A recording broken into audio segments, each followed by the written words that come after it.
ರಣರಂಗದಲ್ಲಿ ಅವನು ಮಲಗಿದ. ಭೀಷ್ಮನು ದೇವತೆ ಮಗನವನು. ಇವಕ್ಕೆಲ್ಲ ಬಿಚ್ಚಿ ಹೇಳಕ್ಕೆ ಸುಮಾರು ಸಮಯ ಬೇಕು. ಇವೆಲ್ಲ ಇವಾಗ ಬೇಡ, ಸುಮ್ಮನೆ ಒಂದು ಮಾತಲ್ಲಿ ಹೇಳ್ತಾ ಹೋಗ್ತೀನಿ. ಈ ಭಕ್ತಿ ಭಜನೆ ಇವೆಲ್ಲ ಬಿಟ್ಟಿರೋರೆ ಮೆರಿತಾ ಇರೋದು. ಇವೆಲ್ಲ ಇಟ್ಕೊಂಡಿರೋರು ಅಲ್ಲೇ ಅವರು ಹೇಳ್ಕೊಂಡಿದ್ದೀವಿ. ನಮ್ಮ ಚೆನ್ನಾಗೆಲ್ಲ ಚೆಂಡಾಡೋಗಿದ್ದು. ಹೌದು,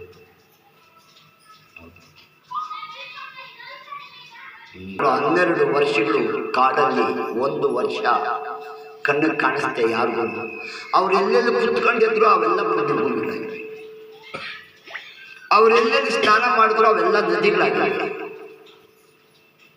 ಅವರೆಲ್ಲೆಲ್ಲಿ ಈ ಮಣ್ಣಿನ ಮುಟ್ಟಿ ಬಿಟ್ಬಿಟ್ಟು ಬಂದ್ರು ಆ ಮಣ್ಣೆಲ್ಲ ದೇವ್ರ ಲೋಕ ಆಗಿದೆ.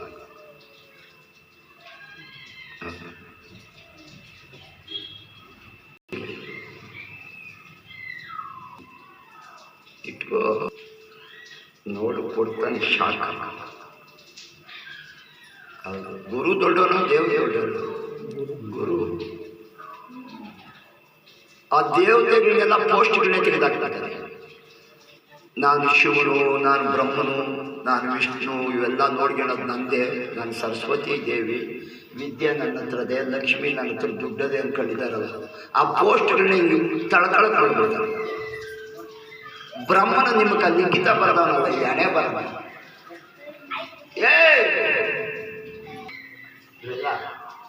ಯಾರು ಗುರುನ ಸಂಪೂರ್ಣವಾಗಿ ಶರಣಾಗ್ತಾರೋ ಈ ಬ್ರಹ್ಮನ ಬರ್ದಿರೋ ಈ ಲಿಖಿತ ಆದಷ್ಟು ಕದೇ ರಿವರ್ಸ್ ಆಗ್ತದೆ, ಹಿಂದಿರ್ಕೊಂಡು. ಹೌದು,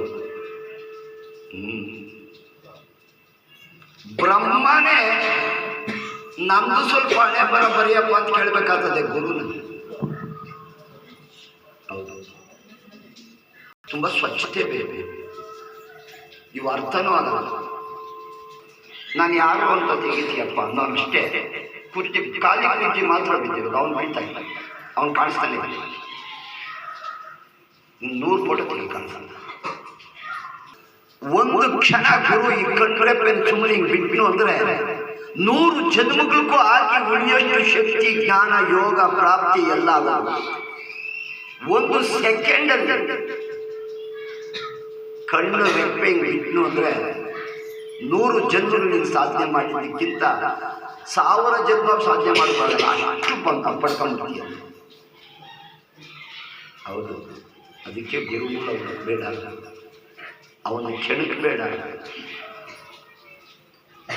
ಅದನ್ನು ಹೇಳಿದ್ದಾರೆ ಮಹಾನುಭಾವ. ನಿನಗಿಷ್ಟ ಆದರೆ ಅವನು ಒಪ್ಕೋ, ಇಲ್ಲ ಅಂದ್ರೆ ಬಿಡು, ಗೊತ್ತಾಯ್ತು ಅಷ್ಟೇ. ಅವರೇನು ಗುರು, ಯಾವ ಗುರು ನೀನು ನನ್ನ ಒಪ್ಕೊಂಡ, ನನ್ನ ಒಪ್ಕೊಂಡ ಗುರು ಗುರುವೇ ಅಲ್ಲ. ನಾನು ಒಪ್ಕೊಂಡು ನಾವು ಕುತ್ಕೊಳ್ಳೋದು ಚೇರ್ ಹಾಕ್ತೀವಿ. ಅದಕ್ಕೆ ಆಧ್ಯಾತ್ಮಿಕ ಉಪನಿಷತ್ತು, ಆಗಮ ಎಲ್ಲವನ್ನೂ ಓದಿರು. ಅವನು ಜ್ಞಾನಿ ಅಲ್ಲ, ಅವನು ಜ್ಞಾನಿ ಅಲ್ಲ, ಅದು ಜಗತ್. ಗುರು ಬೇಕು. ಅವನು 1 ಕ್ಷಣದಲ್ಲಿ ಕೊಟ್ಬಿಡ್ತಾನೆ ಇಡೀ ಬ್ರಹ್ಮಾಂಡ ಅಂತಾನೆ.